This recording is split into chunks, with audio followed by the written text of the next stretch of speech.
Are you an adventurer looking to take your hunt to the next level? Then you're in the right place. Welcome to East Meets West Hunt with your host, Beau Martonik. Hey everyone, welcome back to another episode of the East Meets West Hunt podcast presented by onX. On this episode, I am joined by Jerrod Lile, the CEO of Huntin Fool, to talk all things Western big game hunt planning. We talk about what Huntin Fool is and how it can be a helpful tool to help plan your Western hunts, what the future holds for over-the-counter tags, and creating a short, mid, and long-term hunt strategy to be able to hunt out west every single year. And then lastly, we come across with some spring bear hunting, some stories from Jerrod that will get you pumped up and maybe think about chasing some Bruins in the spring.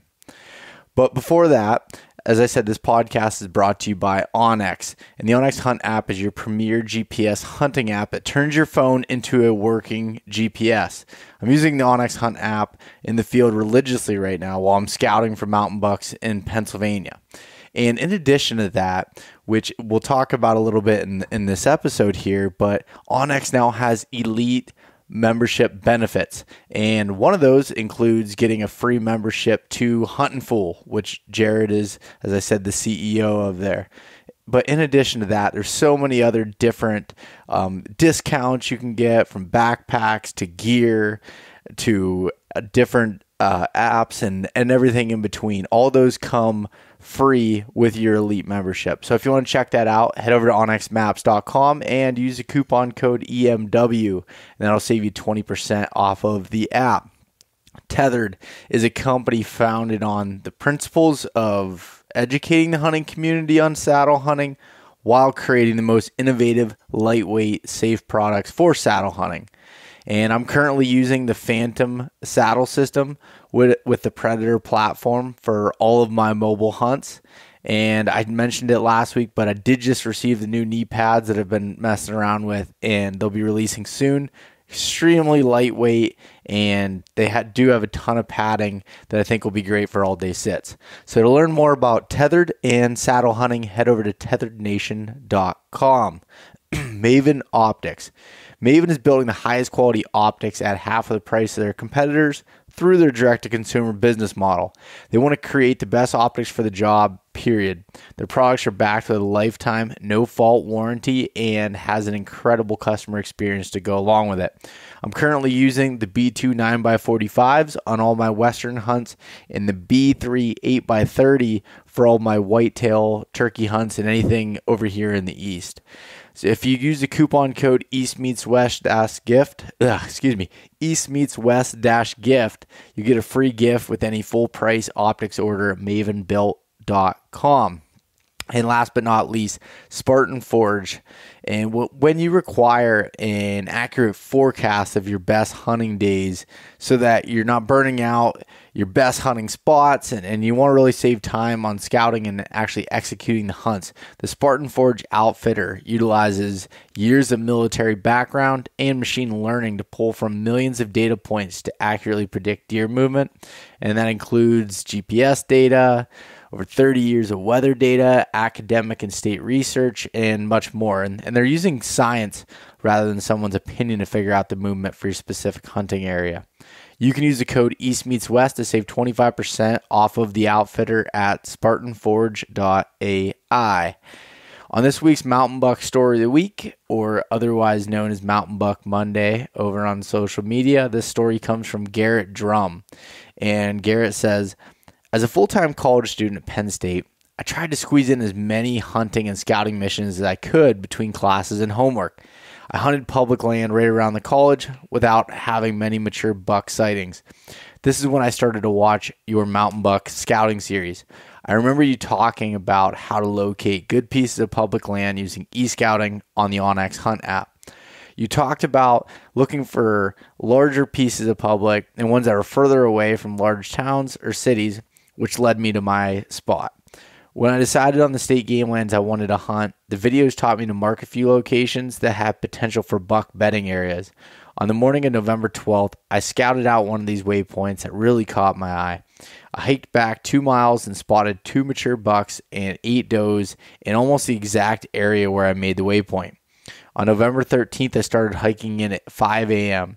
I set up my mobile sticks and stand from the last location I saw the bucks bedded. At about 8 a.m., one of the 2 bucks, which was about 110-inch 9-point, came into range, following by a mature 10-point. The 10-point walked directly from the bedding area to the oak flat that I was set up on. I stopped him at 15 yards and sent an arrow his way. We followed the blood trail, and he only went about 75 yards. It was a hunt that I will remember forever with some of my college buddies.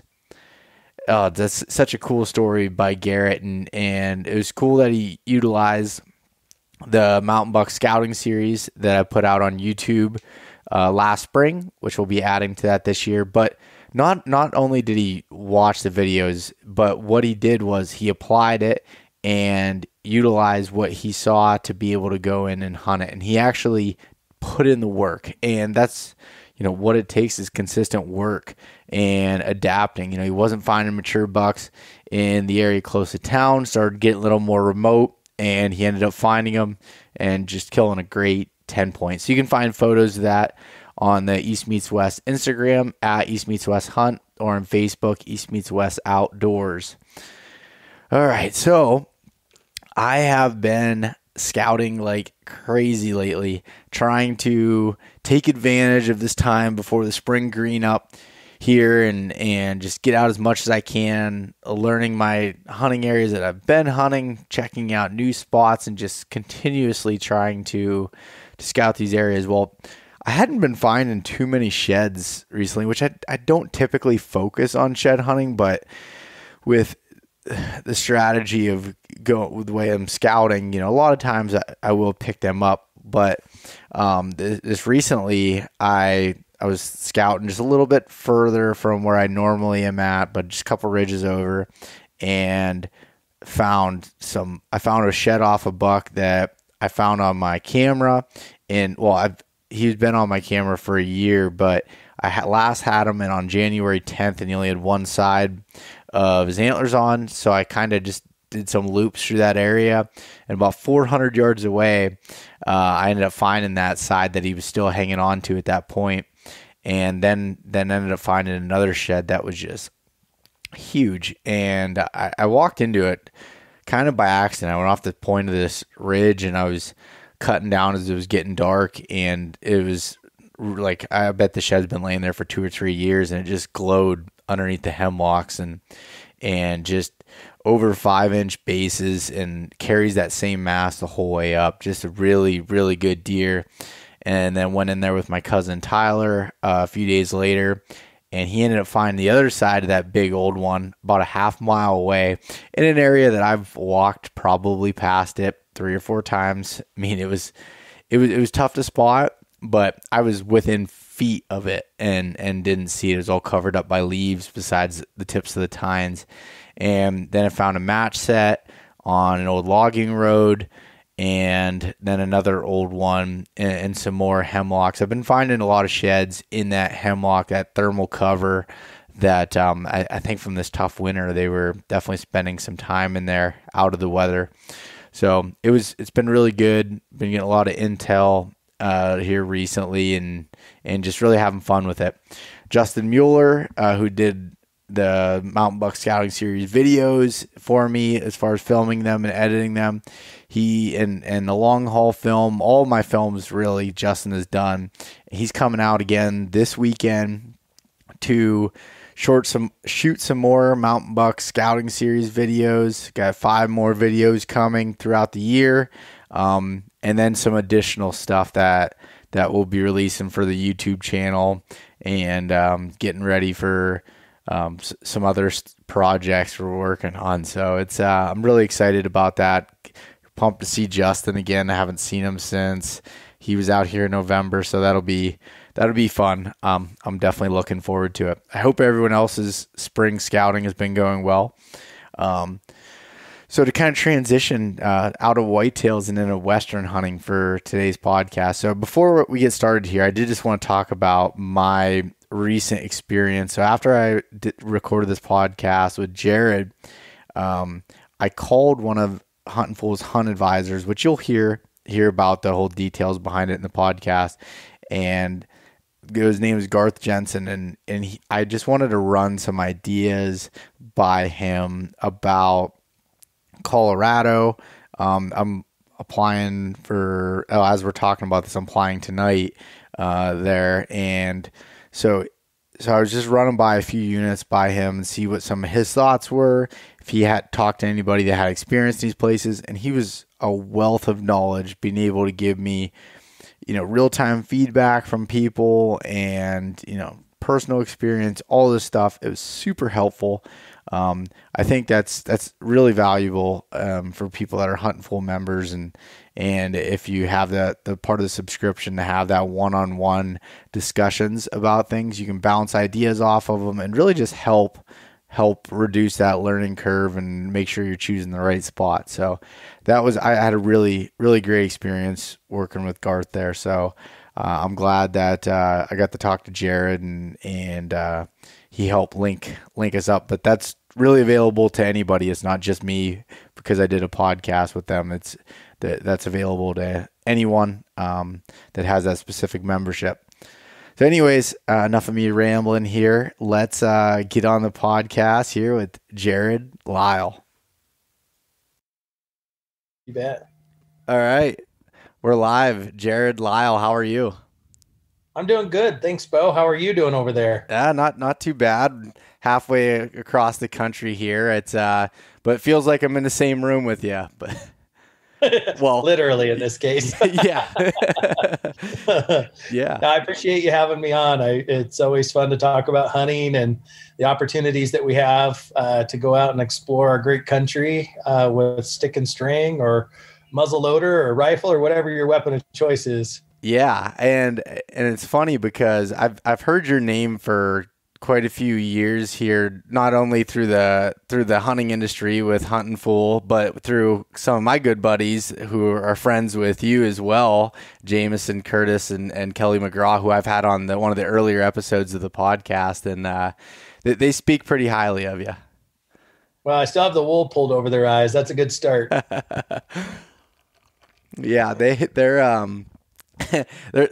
great guys. I every once in a while, usually once a spring or so, go up there and do some scouting with them and hang out. And Kelly and I always geek out on the phone and talk about our Western hunting plans and everything else. But it's pretty good to get to talk to you here. So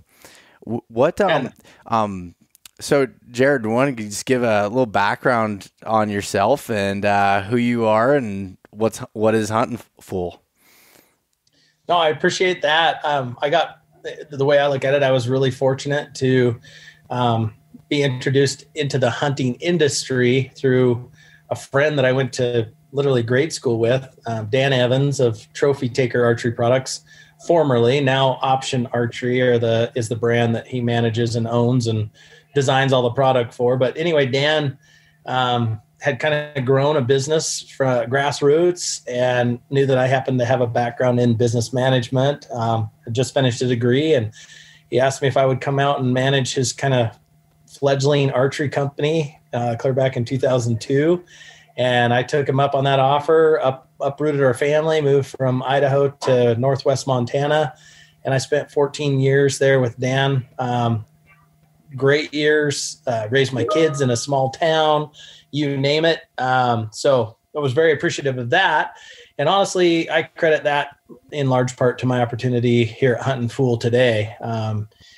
Dan introduced me to the Huntin Fool. It's been around for 25 years, and Dan probably has been a member for 22 of those 25 years, I'm guessing. I haven't looked at I'll have to snoop on his record after this, but he said, hey, this is what I rely on to help me plan for Western big game hunts and tag applications, etc. Shortly thereafter, I became a member as well and have been a believer in the services for 2 decades plus. And then at some point in time, we were kind of getting ready to sell Trophy Taker Archery Products, and I had an opportunity at Huntin Fool that I pounced on, and I've been my what I love the most is my hunt advisor title, but the other real hunt advisors would say that I don't do any hunt advising. I mostly just sit in my office, and unfortunately, there's probably quite a bit of truth to that. But yeah, so I'm the CEO there and have been for about 4 years, and also a hunt advisor, which basically is code for getting to help people plan hunts, execute hunts, plan application strategies, and that's what Huntin Fool is all about. Like, when we distill down what it is that we do, I always say that we exist to help people go on more hunts with better information. And that information can be gear. It could be what unit should you be applying for? What state should you or should you not be applying for? All that kind of stuff. So we just get to help people do the most fun part of their life, honestly. And I don't know. I just really feel like that's a huge privilege. Yeah, that's got to be a really fulfilling job. I mean, and it's kind of similar from the standpoint that what I try to do with the podcast is help set up people for success usually from learning from my own failures and me trying to learn how to Western hunt, and try to give people the resources by talking to people like yourself, and hopefully be able to help them, make their dreams come true and be able to do that. And especially recently, I've been diving into Huntin Fool myself, and now it's a free benefit if you have the Onyx Hunt Elite membership, and being able to dive into it. And I'll tell you what, you guys have so much on your website that it was almost overwhelming at first, and then once I got to diving into it, it's just super helpful. I'll tell you, like, I love magazines. I love being able to look at magazines, and the e-magazine you have makes it easier to do now. I find myself not picking up print as much as I have in the past, and being able to do that, on my phone or on the computer is really nice. Yeah, no, it can be, it's one of those information overload kind of companies. I mean, we even feel that way ourselves at times. We get paid, so to speak, to do this, and we still, we'll have a discussion, a little roundtable discussion. Okay, what's Montana doing this year? And half the time our heads are spinning. So it's no wonder that the people we're trying to help, once in a while just go, what is going on here?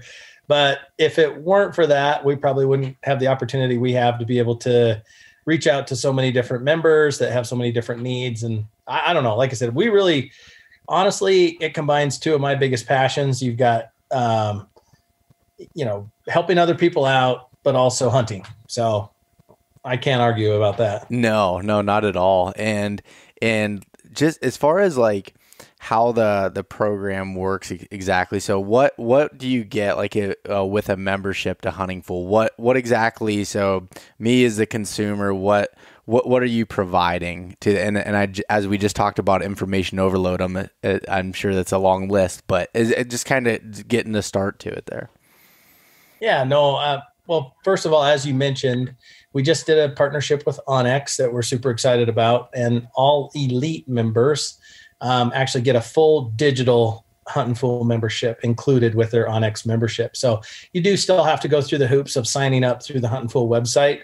There's some links straight off of Onyx's site to do that, but it's a really cool partnership because Onyx is, honestly, I was a super early adopter. I know you're asking about Huntin Fool, and here I'm going down an Onyx trail right out of the gate. But, I was a really early adopter of Onyx's technology. I think at one point in time, I'm like chip number 4 or something like that in Montana from like a, number issued, because I was doing what they were doing manually on my own, and it was so painstaking and time consuming. And so I stumbled on their website very early in the process when you were still buying stuff out of one of their local garages in Missoula, Montana. Like literally you could go buy a GPS out of their like house, their little car garage. So, it's something I believe in, and Huntin Fool tries to do the same thing. Like, we want you to have the best information you can, because we do believe that creates better outcomes. Even if the outcome doesn't mean you're killing, harvesting an animal, a better outcome can just be, I'm in the right spot. I'm not trespassing in the case of Onyx, or I got the right permit for what I wanted in the case of Huntin Fool. So anyway, but the digital membership has a bunch of great resources. Like you mentioned, the eMag, which is like 1,500 pages of content a year that our team compiles, that where we break down 20 different states' draw processes and systems, unit evaluations, harvest statistics, overviews on what you can expect if you draw these permits, et cetera. And then, it also includes our draw odds, which we have a great contractor that we work with there that's a lot smarter than I am, that, they're math wizards, and we buy complete data sets from the state. And again, here I'm going to geek out and sound like I'm giving the too much information. No, I love it. Yeah, keep geeking out. But you take a state like Nevada, and they create so much complexity in their draw because they look at 5 different choices when your lucky number comes up before they move to the next applicant. And then on top of that, they square your bonus points. So to understand your true draw odds in a state like Nevada, it takes genuine mathematical wizardry where you run thousands of simulations, you buy complete data sets, so you see everybody's points at every level and every choice. And that draw odds tool is awesome because you can also put in your own point level so it more accurately reflects who you are in the draw. Then we also have a 3D e-scouting platform that has all of the magazine data in it where you can put filters in. I want to kill, a 300-inch bull and with my bow or whatever else. You can put all those things in and it'll show you in the map what we believe as, hunt advisors will provide you that kind of a hunt. And then it also has an awesome resource called the Member Draw, where over the last 20 plus years, all of our members, if you get lucky and draw a great tag, say in Arizona for elk or something like that, you can call in and say, hey, I drew this tag. Will you please send me the member draw list? Or we also call it the previous tag holder list. And when you get that, then you get access to other people who have hunted your unit before you in the last few years. And that list is super valuable because that boots on the ground experience is so great. I mean, you can ask them anything from, where can I get fuel to where did you camp? How was the hunt, et cetera. So all of that's included with the digital membership. And then we also have what we call one-on-one memberships where you can actually call. We've got 9 hunt consultants. You can call in and ask pretty much any hunting question you want. Again, gear, should I hunt elk in Washington State? You name it. No questions off limits. And that's unlimited with a one-on-one membership. And then we also have a printed membership where you get the print copy of the magazine.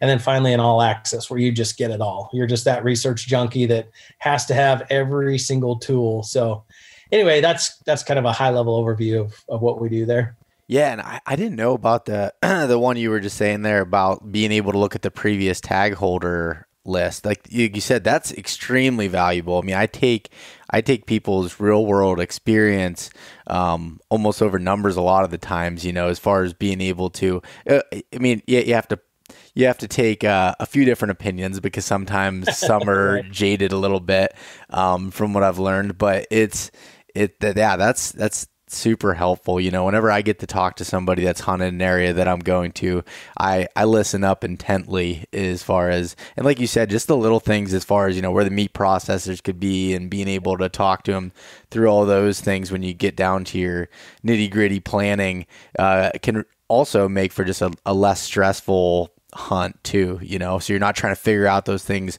on the go if you didn't do your due diligence. And a lot of these like little towns and stuff don't have that information out there, widely available. I remember hunting a place in Idaho a couple years ago that online I couldn't find, I couldn't find a meat processor. They weren't on Google. And, and then same thing with like, even a taxidermist as far as being able to say if you got, I shot my elk early in the trip and I needed to take it somewhere, but I found out the hard way, but through some locals talking to them, like, oh, you can go down to this guy's garage down the road, just knock on the door. And, but just having that knowledge from people that have done it can really help out there. Yeah. I think 20 plus years ago, the number one thing we would all do if you were sort of being that adventuresome Western bound big game hunter, you'd call a wildlife biologist, right? I mean, that was like your number one resource.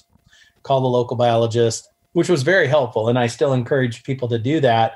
But if you can actually they're busy and they work 9 to 5, they're hard to get a hold of at the right hours. And so if you can talk to a real boots on the ground experience, it's an amazing resource. And I think right now we have over 25,000 records in that database. So pretty darn good chance we can connect you with someone else who has drawn and hunted the tag that you drew before you. Now, don't get me wrong. As you get into the easier to draw tags, those people get less and less likely to tell you all their secrets, and rightfully so, right? That's how we are about hunting spots. Yep. But especially as it relates to stuff that you wait for a long time to draw, moose, sheep, goat, hard to draw deer and elk tags, they'll literally spill their guts because they know they're never going to hunt it again, and they're excited for you that you have the tag. So huge resource for those long-term investment tags. Yeah, that's a really good point. And yeah, like I mean, if I wasn't going to hunt an area again, I would tell someone the rock I was sitting on glass and then saw, anything that was in there, but you're not going to get any over the counter information out of me. Outside of finding your license plate parked at a trailhead. Yeah. unless I'm really close to you, I'm probably not going to share that information. But one of the other things I noticed that's helpful, especially for newer guys or girls that are, from the east heading out west and everything, is the draw cost calculator. Because a lot of times, you can, it's misleading. Let's put it that way. When you think, and then you're trying to figure out what you're getting back and everything as far as how much up front you have to pay. And I thought that tool specifically was really helpful as well. Yeah. And the nice part about that tool, honestly, is that it's free. We've invested quite a bit in free resources. I mean, not to try to shout out our own podcast shamelessly here on yours, but no, go ahead. We have the Built to Hunt podcast that's free. We have a Huntin Fool app that's on Google Play and the iPhone store that's free on iOS. It's an amazing resource. We'll manage your calendar for you in that case. Like, you're never going to miss a deadline. We don't spam you on it. It's just a great free resource. And then to your point, the draw cost calculator, we elected to make that free and forward facing because we do feel like people need to know what they're getting into from an application cost point of view. And so, yeah, you can hop on our website, check that out, and put in, we do steal a little bit of your data, right? We're going to get your email address and your first and last name if you want your strategy emailed back to you when it's said and done. But outside of that, we're basically saying, here's, plug in your states. I will say this, since you mentioned it, it's important to fill out every single one of those little boxes. For example, resident versus non-resident, as you know, totally changes the price structure. Mm-hmm. Same thing is true if you check the youth box, or if you check points only in Wyoming versus I'm actually going to apply, right? It changes the cost drastically. So the boxes are there for a reason, and we force you to put some of that information in only because we know that if you don't do it, that you're not going to get the right data from our tool. So yeah, it's a fun tool to play on, and it also opens your eyes to what it costs to apply out west. Yeah, that's as I start applying to more places and trying to build points, and I choke a little bit on the cost of those things. You get a lot of it back, but at the same time, a lot of those states like to hold on to your money for a while too. That's right. Yep, exactly. I'm getting ready to apply for Montana. I was a resident there for 16 years. And so it hurts really bad when I turn loose of $1,100 for a deer and elk combo now, when it used to be like $45 when I was a resident. So yeah. Well, and so on that note, you're talking about Montana. Well, I just helped my dad apply for it last night. My brother lives out there now, and he's a resident, and my dad's going to go hunt deer. And it's a confusing system. I feel like now, because I screwed it up, that I've learned more about it. But as I felt like, as a person that's trying to help other people, I should know quite a bit about these states. But on my own personal hunt strategy, I screwed it up, and I was planning on hunting elk in a draw area this year in Montana, and I had enough bonus points, but I realized I didn't have the preference points I needed just to draw the general tag. And could I draw it? Possibly. There's a good chance I could, but at the same time, I looked at it from the standpoint of what was going on with Idaho this year and everything else, and I'm like, me going in with 1 point, I don't like relying on that. So me personally, I'm jumping over to Colorado to hunt high country mule deer this year. I'm gonna burn some points there and hunt a nice archery hunt. So that's awesome. Yeah. Yeah, no, Montana is a very complex state. It shouldn't be, but it is. And I just did one of the things too, another free resource that we try to do a lot is on our YouTube channel. And we're doing a series now called Mastering the Draw, like license application strategies. And I just did one on Montana, and we try to keep these like 10 minutes long, right? At the max. It was 35 minutes long. And I just could not make it any shorter, because it's like, okay, if this, then that, and if that, then that. And it's just, it's kind of crazy. But Montana has complicated the system unnecessarily. To your point, it's a preference point for the big game combos, and it's a bonus point for the species. And it all happens at once, even though you don't know it. And so, I always tell people, if we could just touch on it real quick, if you want to hunt Montana, think 2 years out. Granted, to your point, you can draw it with 0 points. You can draw it with 1 point. But if you have 2 preference points, pretty much guaranteed a tag in Montana. And so if you can think a couple of years ahead, you can guarantee yourself a tag and make a plan.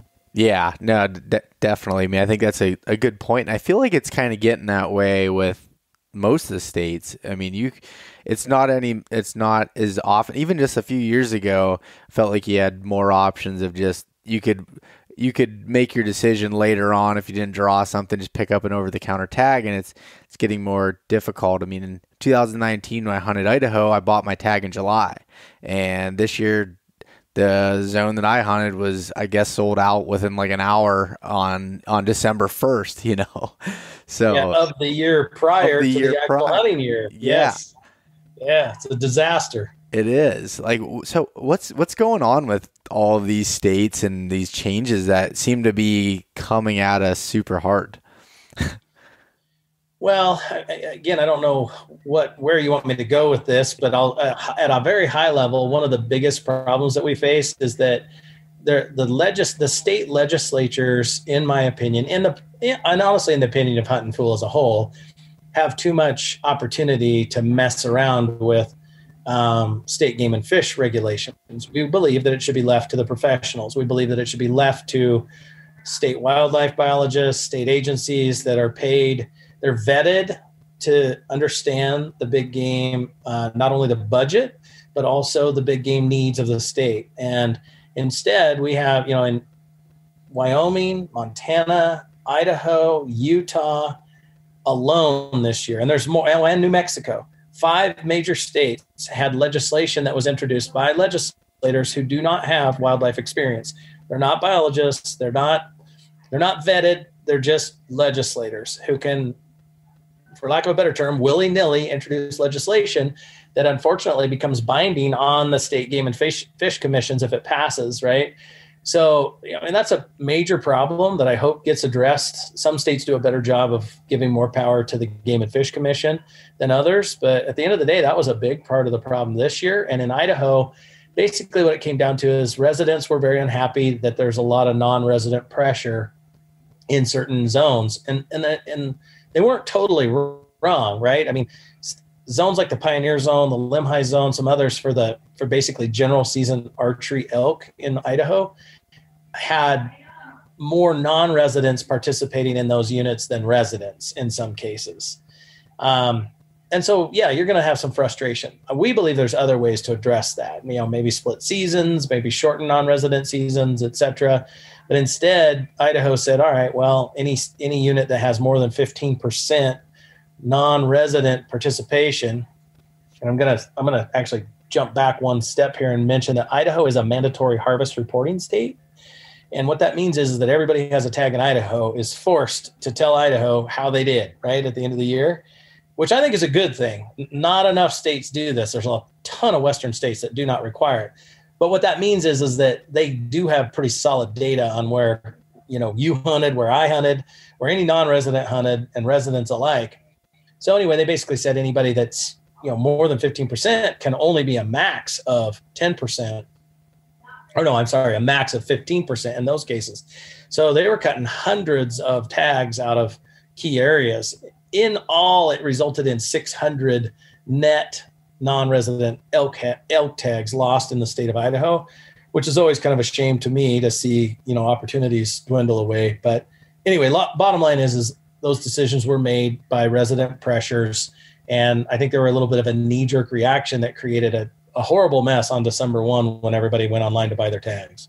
Yeah, I was just with a bunch of elk hunters over this past weekend, and they were talking about when they were in line, they got in right when it opened up to buy it, and all of a sudden they're like 6,000 in line. Then their computer crashed when they had the tag, or the website crashed when their tag was in the cart, credit card information in, trying to hit submit. And some of them didn't even get tags, even though like they were able to add them to the cart and everything. Like it was just a complete shit show, for lack of better terms. Your words, not mine, but I cannot agree more. It was terrible. And it was also unfair, again, I don't want to get off on a rant here, but it was unfair to party hunters, right? So your podcast is all about bringing people to new opportunities, right? Adventure-bound people to new opportunities. And the reality is the party application system is one of the oldest systems in all non-resident applications in all states. And the reason why is because if you're traveling from Pennsylvania to Idaho, you want to go with your son, you want to go with your daughter, you want to go with your hunting buddy. That's the whole, you're going to split gas, you're going to split wheel time. And what Idaho did is they literally ripped that out from underneath of all party opportunities by creating a random draw in a virtual waiting room on their website at 10 a.m. on December 1 of the year prior. It was very inconsiderate of the constituents that provide the majority of revenue to the state of Idaho's wildlife. Yeah, no, and I figured that you would be, I guess have a strong opinion on the topic as well, and that was it is unfortunate and how that's happening, and there's a bunch. We could probably go through a whole entire podcast talking about all of the other ones that are going on, but I guess now as non-residents, which all of us are non-resident in 49 other states, so like we have to be able to adapt to it and just really plan better when it comes to these types of things. And if I still don't know how to figure out Idaho as far as with that randomness, is even if you plan it, but with being able to have backup plans and building some points in other areas and trying to figure that out with Huntin Fool. And say if I were to have a membership where I had a one-on-one with would one of your hunt advisors help out with like planning for years ahead and everything like that with you? Would they help you work through that process?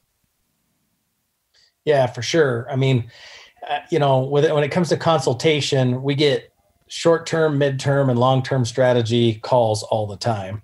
And, short-term might be like, hey, I want to go elk hunting this year, no matter what, and so what are my options? Should I try, and in that case, we'd probably say, all right, Idaho's your first whack at a non-resident tag. It goes on sale December 1 of the year prior to the year you want to hunt.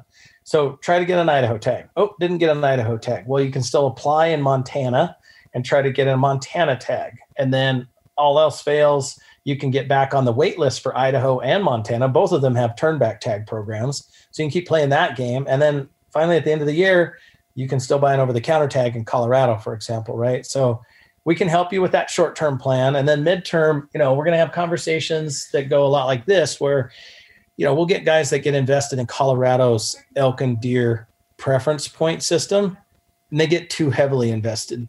The reality is, regardless of your weapon choice in Colorado, if you get more than about 6 deer or elk points built, you're wasting your time and money from that point forward, because all of the top units take 16 to 29 points to draw. And those are years. And it's a true preference point system, which means if you don't have enough points, you don't even have a chance. They throw you out, right? A bonus point, you still have a chance. A preference point, if you don't have enough points, you don't count. And so midterm, we're going to be talking things like don't build more than 4 points in Colorado or 6 points in Colorado for the expectations you have. Because that's a lot of the question too, right? It's, all right, Beau, what do you want from your archery elk hunt? Do you have to have a 350 bull? If so, I hope you have a big budget and a lot of patience and a lot of luck, right? But if you're happy with, filling the freezer or whatever else, we're going to have that conversation first and foremost. What is it that you want to get out of your hunt? What's your expectation for that? And then long-term, we do have states that you look at and you just say, hey, it's sort of like a donation to conservation. That's how we look at it. So we don't feel as bad about, that $200+ of non-refundable money that some of those states are taking every year. and you're just in it for the long haul and hoping that eventually you draw one of those really good tags. So yeah, we have those talks all the time, literally thousands of calls a year. Yeah, I had figured that because it's difficult to, I mean, even with my own strategy, as much as I look at it, I'm always going back and forth. And, you know, like you're saying for Colorado's, there was a unit I been wanting to draw, and it seemed attainable at the beginning. And now as I'm building points, it just keeps going a year ahead and a year ahead. And I'm like, I don't know if I'm only 2 points behind what I need to be at, but I feel like I'm not catching up to it because I would have been able to draw it a few years ago, and it just keeps growing essentially, and that's scary. So no, that's a super important point. I mean, you know, obviously the term for that is point creep. It gets thrown around a lot, but it doesn't necessarily get dissected very good. And the way we look at point creep at Huntin Fool when we're advising clients is there's 3 types, right? There's all point creep is real no matter what, pretty much. Like it's going to happen no matter what. So it's not like you can say there's no point creep when there's a point system. There's always going to be, but there's, you know, less than 1 point creep, which means that you're actually getting ahead of it over time. You're eventually going to be able to acquire the tag that's ahead of you today. There's basically 1-to-1 point creep, which means every single year that point goes up. It takes you 1 more point to draw out next year, et cetera. You're not making any ground, but you're not losing ground. And then there's actually reverse, like upside down point creep, where you might see a unit jump 2-3 points in a single year away from you further. And, you know, you'll see that especially in states like Arizona, where moisture becomes a really super important component to demand for tags. So, you know, word on the street is there's a great moisture year. All of a sudden, all these 20+ point holders dive into a unit that last year took 16 points. Now all of a sudden it takes 20. Yeah. And so you have to understand when you go in to look at that objectively and ask yourself the question, you know, is it worth it? Is it worth staying in the long haul, or should I get out? Yeah. Yeah. I know for me personally, I like hunting too much to want to wait around for, you know, I've been able, like, it hasn't hurt me, like in Colorado, I've been able to find tags in different places and be able to do it. But I'm at a point where I'm like, I may end up, if this kind of continues, just burning it on, you know, a lesser point unit to be able to hunt, you know, instead of just chasing my tail, maybe never being able to actually hunt that place. So it's definitely an interesting thing. And like you said, every state's so different. And I mean, I guess that really helps keep you guys in business from the standpoint of people really need to research this stuff and be up to date with it and everything. But it, you know, it's definitely can be frustrating at the same time. Yeah, no, I mean, honestly, if I was going to be really fair about it, I would rather the states simplify this to a point where we didn't have to be in business in that regard anyway, right? Yeah. We'll always provide a value somewhere, and I'm not worried about that, but that particular value is sort of unnecessary if the states would just sort of kind of get out of their own way at times. But they really struggle with looking at their competitors. They kind of consider themselves, and again, I'm going out on a limb here with a saw. I hope I'm not, you know, cutting my nose off to spite my face with, because we work with these state agencies a lot for information, et cetera, right? But, you know, they look at themselves kind of as monopolies. Like, I'm Idaho. I have Idaho's elk. I don't need to look at Montana or Colorado or anybody else. Like, I'm going to do it Idaho's way. And the reality is, if they looked around a little bit, they could take the best practices out of each state and really create something that was transparent and was fair and equitable for residents and non-residents alike. They tend not to do that. Yeah. Yeah, that's interesting. So I'm curious, as far as your own strategy, like at this point in your hunting career, what are some of your goals or priorities when it comes to applying for tags and trying to get certain hunts? Well, I mean, we love elk meat, right? So I'm going to try to have an elk tag, regardless of how, you know, what the trophy potential is, in my pocket every single year. And then I also love archery. Elk hunting is my number one passion. And so I was lucky. Again, I started 20 years ago on this application strategy side of things. And so I have, you know, I think I have 22 points in Arizona is the most that I have for any one species. and so there's some luxury to that, in that almost every year I can write my own check and go on a new hunt that's a really tough to draw hunt, which makes me feel even more empathic to people who are starting at zero today, right? So, Yeah. I think that puts us in a good position at Huntin Fool to sort of be like, yeah, it's great, but it's a one-off. Like, my kids are 19 and 23 respectively, 21 and 23 respectively. And they're starting at ground zero. So I want them to have opportunities. But anyway, back to your question. I love archery elk hunting. I always have an archery elk tag in my pocket. I've become a little bit more interested in the experience than inches of antler. And I'm not talking specifically about elk here as much as I am about, I try to get to Alaska every year. And there's hunts up there that you can do relatively economically. I can't afford to go on a Dall sheep hunt. I can't afford to go on, brown bear hunts and things like that. But I can typically, you can try to do caribou or Sitka blacktail, Kodiak, something like that.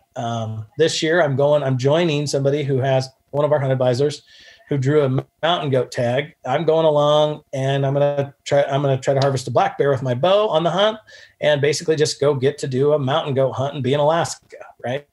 As an observer. So the experiences are getting more and more important to me. I like to go to Alaska. I went coos deer hunting for the first time this winter here in January. That was an amazing experience down in southern Arizona in January. I want to go on a Roosevelt elk hunt. I never have been, that kind of thing. I think that's more where I'm at today. I've been fortunate. I've harvested a lot of great bull elk with my bow, and a lot of animals, a lot of different states. And now I'm kind of looking for new experiences. Yeah, no, that's a good way of putting it. And I can understand the Alaska bug. I mean, I hunted there last year for the first time, and it's just like, I want to be there as much as possible. I'm already planning my next trip and everything else. Like, it's incredible. And so what about for this year, 2021? I know all the draws aren't back yet. You're not sure exactly what you have, but do you have anything that you think you're going to draw, or maybe you already have some tags in your pocket? Well, yeah, again, I'll do that bear hunt in Alaska. And that's in early September. And then I'm applying in Montana for elk. I only have 1 point as well, Beau. So I'm in the same boat as you. One preference point, right, for the big game combo. So I may or may not get that. I probably have around 50-60% draw odds to get that. I think, to your point, demand's going to go up for it a little bit this year, so my odds may not be as good as they once were. But anyway, if I get the elk tag, my son teaches high school in Bozeman, Montana. I love bow hunting with my kids when I can, so I'll sneak in some time with him. I was smart enough to buy a lifetime Idaho hunting license before I left the state of Idaho. So that weird quota that we're talking about that everybody else is subject to on December 1, I get lucky and I can buy an over-the-counter elk tag in any non-capped zone clear up till the season. So I can always fall back on Idaho. I've never hunted Colorado, believe it or not. I'm dying to hunt Colorado one day. I don't know. I don't really have, I've got a lot of points for big species too, moose, sheep, and goat, that kind of thing. So I'm always hoping for one of those tags, but never draw one. So. Yeah, I don't have anything really solid other than the Alaska hunt, and then I will for sure hunt at least one elk tag this fall. Okay. Yeah, that's awesome with the Idaho tag there, and obviously you didn't see this coming as far as with Idaho, or maybe you did, but it's I didn't, no. So it that definitely has benefited you from that standpoint. Yeah, and again, that's the hard part, is that when you get those lucky benefits, you also recognize that, like you probably can't go live in Idaho for a year and get your lifetime certification. You know what I mean? So it might be worth it, but I would consider it. Yeah. I would recommend it. It's great, but I think, man, as hunters, Beau, we've got to get less selfish. And believe me, I've been as selfish as anybody at times in my hunting career, if you want to call it that, where, you want it to be all about you and you want to have the best hunts and the best opportunities. But man, our world is, our globe is shrinking. Opportunities are getting more scarce. I think to the extent that we can recognize that, yes, I'm lucky enough to live in Idaho, for example. I hear this all the time from, I live in Utah now. I've lived in Montana. I lived in Alaska. I lived in Idaho. I've lived in some of the best states, right?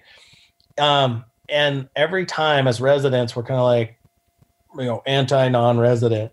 And I'm like, man, let's figure out a way to play nice in the sandbox together, because we need hunters to be united now more than ever. We're going to be under attack in the next, decade and more than we've ever been. We see anti-trapping bills, anti-predator hunting bills, hound hunting bills, you name it, just constantly being introduced, because what we do isn't always that popular. And so I'd love to see us get a little more united. I sound like I'm politicking now, so I apologize. No. I think that's very true. And I mean, even being in Pennsylvania, like growing up, I remember, at our hunting camp, hearing everybody like, it wasn't even out of staters. It was the people from Pittsburgh coming up here to hunt. Yeah. People from Ohio would be out of state. Why can't they stay in their areas? There's deer there. That type of thing. And in a different county. Yep. Yeah, and I recognize it now. More than now that I'm a non-resident in a lot of places, and how important that is to me. And it definitely is important to play nice from that standpoint. And just everyone, most people have the same goals as you and I, and just gotta kind of, I guess understand that and live with it from that standpoint. Everybody's desires to, make memories in the woods with family, friends, you name it. And the woods is a really big place still. A lot of these states that we do get some of this narrow-mindedness from, we have hundreds of millions of acres of public land that, it's a great resource. And I'd love to, again, that is one of the things that we try to do at Huntin Fool, is try to help people from all walks of life, from all backgrounds, from all goals, from, hey, I just want to kill an antlerless elk. I want to fill my freezer, to, I really want to try to find a 350 bull. That both of those are fine to us. We'll help you do either one. One's easier than the other. I'm not going to lie. Yeah. That 350 bull is getting harder and harder to turn up units that have those, but we'll help you do that. Either one of those, Yeah, definitely. But there is some other hunting, like say, as far as if you're struggling getting a fall tag that you can't get or anything. I mean, spring bear hunting, which I've never done, but I thought about this, in the last week or so, that's coming up, and that's something that I've always wanted to do. I just haven't been able to find the time, or I guess not find the time, dedicate the time to do it. Do you do much spring bear hunting? I used to do a ton of it. Honestly, it's probably my number 2 favorite animal to hunt spot and stalk with a bow is a bear. They're just a really unique animal. The time of year also meant a lot to me. Again, you get spring fever and you're just so ready to get out when the snow's melting and the birds are singing, things are greening up. And so, I was able in Montana, Northwest Montana, where I lived for a long time before I came down here to Huntin Fool, has a good bear density, great huckleberry crop, good food, good conditions for them. And so, I kind of got nuts over it, honestly, where I was spending a ton of time. And then finally got it dialed in a little bit and harvested a bunch of them with my bow, and then started just taking friends, like, come on up. I've got enough bear hides for any one person. So come on up, let's do this together. And my kids both shot bears early on in their lives. My wife has done spot and stalk bear hunting with me a ton. It's a great opportunity to get away at the right time of year. It's still over the counter in the majority of the state of Montana, almost the entire thing. There's some quota stuff, but even that, like literally you can just buy a bear tag and go. Idaho still has two bear tag areas, or reduced bear tags, what they call them. I believed, not quote me on this, but I think the tags are $41.75 each. So we're talking like $42 a piece. Then you've got, the better part of $200 and a hunting license on top of that, but you can come out and chase 2 bears around. And they basically did that in the areas that were really mostly backcountry, where they had low fawn and calf recruitment for deer and elk. And so they were trying to reduce predator pressure. And so, there's tons of opportunity. And the price isn't that bad. And the other thing, I tell people a lot, if you're thinking about hunting, say the panhandle of Idaho, for example, for elk, come out in the spring, the year before or the year of, and do a bear hunt and learn the area a little bit, figure out where you want to camp, get some scouting experience under your belt that isn't just scouting, but you're actually having a fun hunt.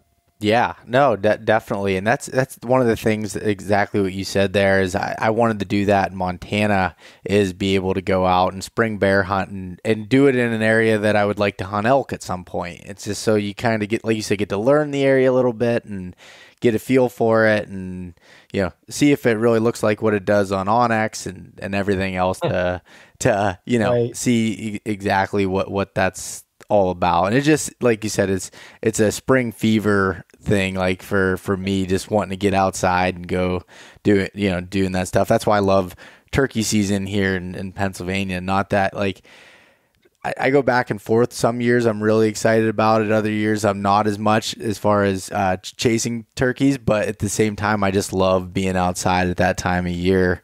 And it's a nice in the middle of when there's not as much going on.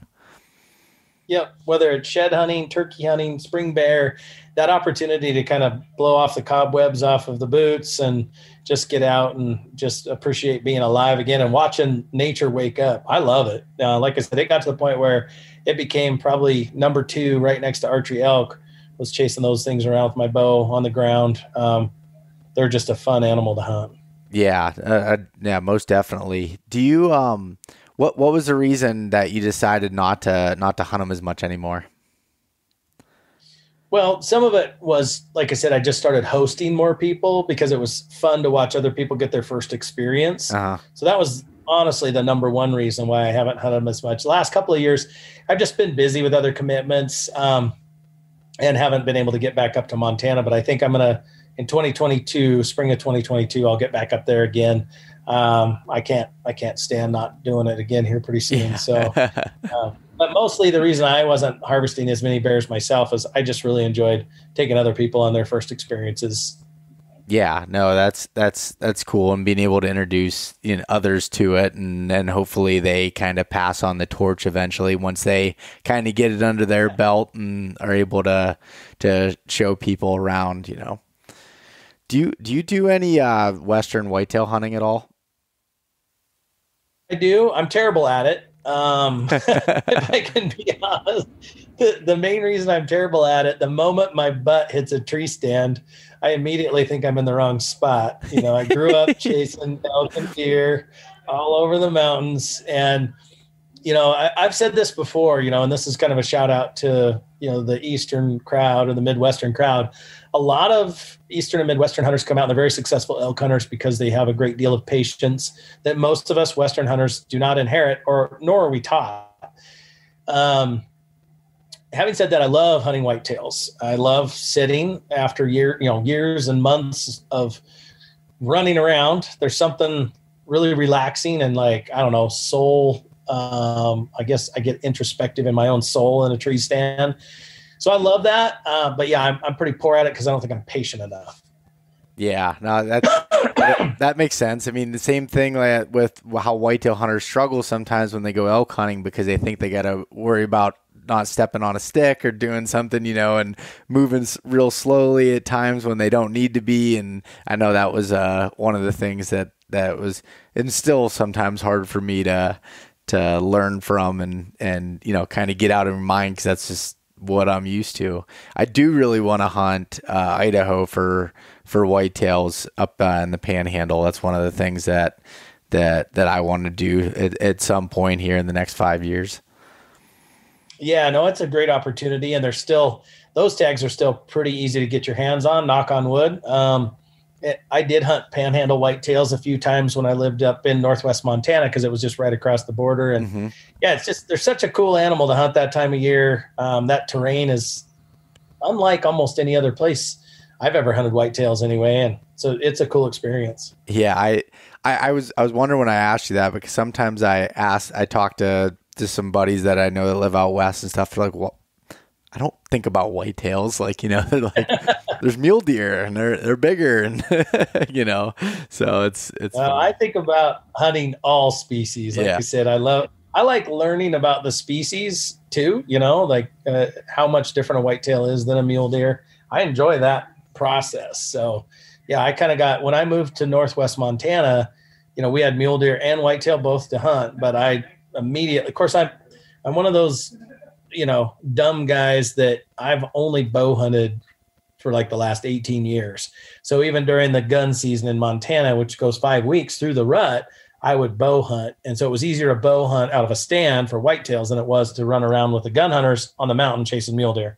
So that was part of it too. That makes sense. I know a few guys that hunt up in that Northwest Montana and then the Panhandle, Idaho for whitetails, and they said that they're more alone than in other places because people have other interests, like you said, running around with a gun chasing mule deer essentially at that time of year. Yep, exactly.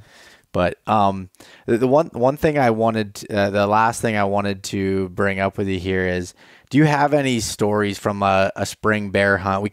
I know I kind of took you off that a little bit, but to bring you back on spring bear hunting, any stories that stick in your mind from it, like as far as something that maybe from the adventure standpoint, or maybe it was a specific bear that you killed or anything along those lines? Yeah, I'll just confess what a mental midget I can be at times in the woods. That on a story that actually worked out good in the long run. I had spotted a bear across the canyon. I was bow hunting. Again, to be clear, it's an any weapon season for spring bear. So to your listeners, so you can hunt with a muzzleloader, bow, gun, whatever you want. But I was bow hunting, spotted a bear, dropped across, had to cross a big old nasty spring creek, that you think you're going to die in, but got across. Got up. I was working my way through the heart, like old growth forest, working my way across to this meadow I'd seen the bear in, and all of a sudden I heard a twig snap, and I look up, and there's a black bear coming to me, like just on a string. And I'm like, oh my goodness, so lucky, And I was under a weird tree that had some limbs hanging over me that were dead, and I didn't want my bow to tick those limbs when I drew. So as the bear was getting closer and closer, I had an arrow nocked, I had my release clipped on, and then unintentionally, I was putting pressure on the back of my nock, kind of leaning out from under these branches.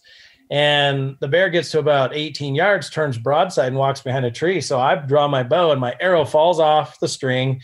And, I'm shooting a full capture rest. And so it catches in the rest at a weird angle. Well, immediately, the wheels started falling off the bus. I went into panic mode, which is the last thing anybody should ever do when you're bow hunting or hunting, period. And so I let down really quick and reached forward and grabbed the arrow and re-nocked it. Jerk my bow back to full draw. Meanwhile, the bear is totally clueless at like 19 yards. Yeah. I'm just making it a problem. The bear wasn't making it a problem. I was. I ripped back my bow, and by now I'm so panicked that I barely get my 20-yard pin. Almost like as soon as I saw black fur, I smashed the trigger and shoot under this bear. And my arrow hits on the far side of the bear, and so it all happened so close that he ran toward me and ran around the grand fir tree that I was standing by, like 4 yards around the other side of me. So I'm like cursing myself out, like, how could you be so dumb? Grab another arrow. I'm trying to turn around and draw on this bear. And all of a sudden I hear something coming at me on the other side again. I whip back around, and there's a bigger bear at a dead run right on the trail I'm at, running right at me. I'm like, holy cow. So I yard the bow back, and this thing stops at like 11 yards and kind of does the mushroom thing where they kind of puff up or whatever. Because it was dark in that old growth, he couldn't really tell what I was. And basically what it was two boars that were in a conflict, and the bigger boar had chased the smaller one out. I shot at it and missed. He heard all the racket, came charging in to, reassess his dominance. And I happened to be right in the middle of it. Yeah. So I shoot this bear at like 11 yards, like lengthwise, like through the whole body. And anyway, it was the biggest bear I've ever killed. And I got it strictly by dumb luck, by being a terrible shot on the first one. That's hilarious.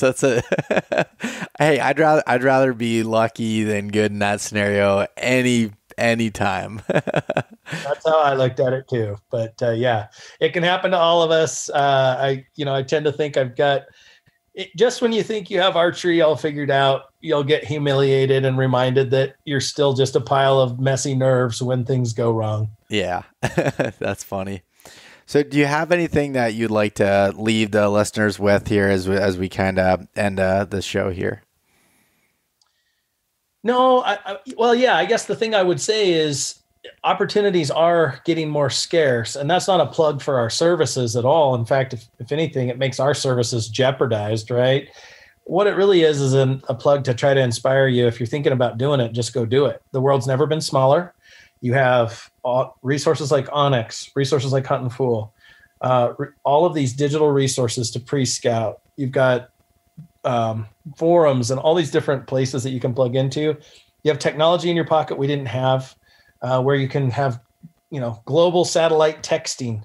You're safer than you've ever been. Backpacks and gear are lighter than they've ever been. They're more waterproof than they've ever been.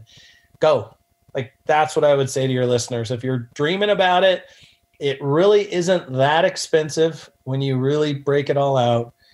You have resources out there that can help you make the most of it. If you're inspired to go, get off the couch and go. I love it. That's perfect. And I can tell you one thing. I'll be going out west every single year as long as my body will let me do it. So. Good deal. Well, if I ever bump into you in a camp, I assure you that I'll greet you with friendliness and kindness. And I think that's what we all should do with each other. Well, I appreciate that. But again, first of all, thanks for coming on. And two, would you mind giving listeners where they can, you kind of did a little bit at the beginning, but just giving a recap on where they can find Huntin Fool and any of that information if they're interested. Yeah, no, I appreciate that too. It's huntinfool.com, and we can't afford the G, so don't put Huntin Fool. It's Huntin. Huntinfool.com is probably the best place to get coordinated with all the resources that we have. And to your point, there's a lot of information in there. If you get sort of overwhelmed, there's phone numbers all over that. Give us a call. You'll get to talk to somebody in the front office that can help you sort through it. And ultimately, if you decide to become a one-on-one member, you can talk to any one of us that basically makes a living trying to help people plan them and make the most of their hunts. Awesome. Well, thanks so much, Jerrod, for coming on. I really appreciate it. Oh, thank you for having me, Beau. Have an awesome spring, and hopefully good luck in the draws. Yep, you too. Thanks so much for listening to this episode of East Meets West Hunt with your host, Beau Martonik. For more great content and to stay up to date, visit eastmeetswesthunt.com, Facebook at East Meets West Outdoors, and Instagram at East Meets West Hunt. If you enjoyed today's episode, please review and subscribe, and we'll catch you next time.